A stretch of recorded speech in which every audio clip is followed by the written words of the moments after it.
سیدنا انس بن مالک رضی اللہ عنہ سے مروی ہے کہ نبی کریم صلی اللہ علیہ وسلم نے فرمایا، اس ذات کی قسم جس کے ہاتھ میں میری جان ہے، کوئی بندہ اس وقت تک مومن نہیں ہو سکتا جب تک اسی طرح نہ ہو جائے کہ جو خیر و بھلائی وہ اپنے لیے پسند کرے وہی اپنے بھائی کے لیے پسند کرے۔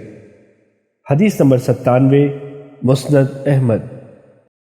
سیدنا ابو امامہ رضی اللہ عنہ بیان کرتے ہیں کہ ایک آدمی نے نبی کریم صلی اللہ علیہ وسلم سے یہ سوال کیا، گناہ کیا ہے؟